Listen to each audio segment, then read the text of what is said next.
Nasa ating linya po ang Pangulo ng Alliance of Transport Operators and Drivers Association of the Philippines o ALTODAP, si Ginoong Boy Vargas. Sir Boy, kumusta ka na? Magandang umaga. Si Orly Tindida uli ito.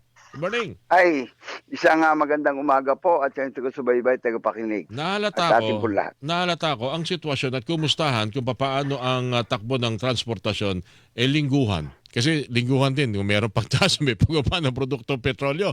Pero kumusta ba magiging sitwasyon ng inyong mga tsuper, Sir Boy, sa susunod na linggo dahil may panibagong pagbaba naman ng presyo yata ng diesel? At kumusta na ba sila nitong nakalipas na mga linggo? Okay na ba nakakapasada na ho yung mga dating hindi makapasada?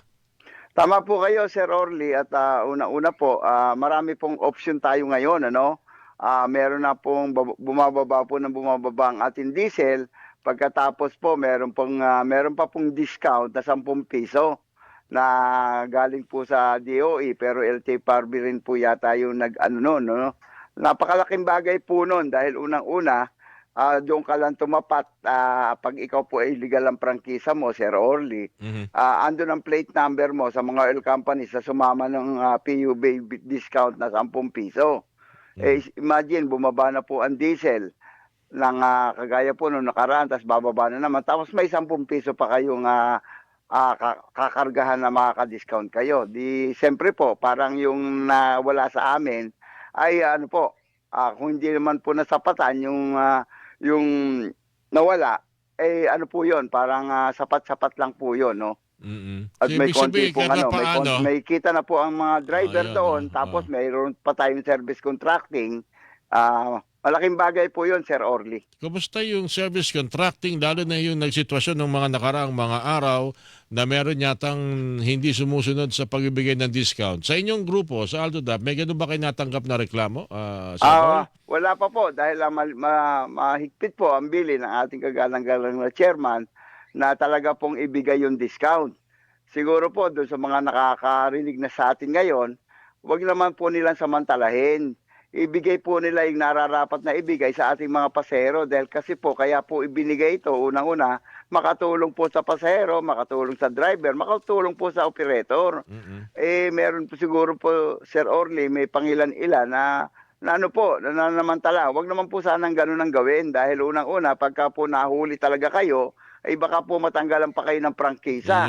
Isosyokos po kayo ng LTFRB dyan, Sir Orly. Yun lang po yung panawagan ko dahil alam nyo, sa totoo lang po, itong budget po natin ay napakanipis, no?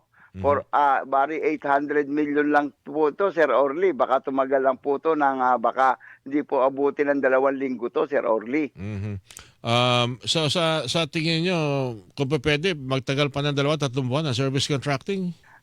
Tama po kayo, Sir Orly, at isa po ako dun nung nag-launch po ng service contracting sa Araneta Center, kasama po namin si Presidente.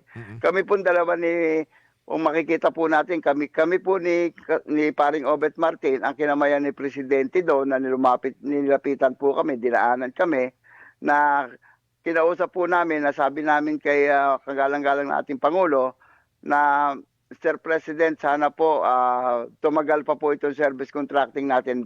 Madagdagan po sana natin ang pondo natin para umabot ng 2 o 3 buwan. Ang sagot naman po niya, nakakatuwa po at sagot niya, sige, dagdagan natin. Yun po yung sagot niya. Kaya nga lang po, Sir Orly, dapat po maubos muna itong budget sa LTFRB para makahirit na naman po tayo. Alright. Panghuli na lang, ang DTI may binabanggit na e-transport loan. Kung sakasakaling gusto nyong mag-avail ng mga modern jeepney na hindi nagagamit ng crudo, electric sa madaling salita, merong 1.5 to 3 million pesos na pwedeng utangin sa SB Corp.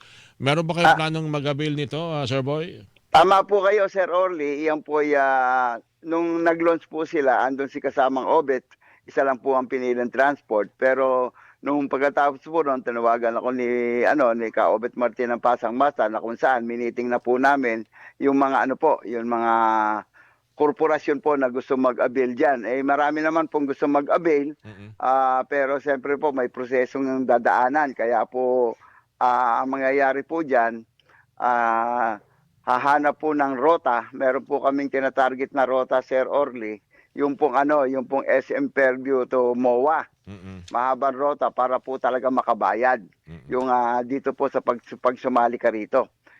Pinoproseso na po namin yan, Sir Orly, at marami na pong lalo po yung mga busina, yung mga ibang kooperatiba, mga korporasyon, Opo. yung po inaano na po namin, pinagsasama-sama po namin dahil po doon sa loan po ng DTI, worth 3 million hanggang worth 3 million. Kung 3 million po 'yan, may kapartner naman po sila. Ang kapartner po nila diyan, Sir Orly, yung Gets, no? Mm-mm. At ako po kahapon nakipag-usap na rin po ako diyon sa mga electric kasi may sinusubok na po akong electric Sir Orly, no? 3 electric na po yung sinusubok ko, Mm-mm. pero parang hindi po ako satisfied doon sa nakuha namin, Okay Sir lang. Orly. Oo, pwede Talaga naman pong yan. ganito, Tama, oo. dahil ito po ipagtitesting na may mga problema along the way. Pero maayos naman po yung mga problema na to. Kaya po ako, naghahanap pa rin ako Mm-mm. ng ibang manufacturer na magiging makakatulong at talagang yung tutulong po, hindi po yung business lang yung gagawin nila, Yun. ginagawa nila. Tama, oo. Para mas Sir maganda. Orly. Pati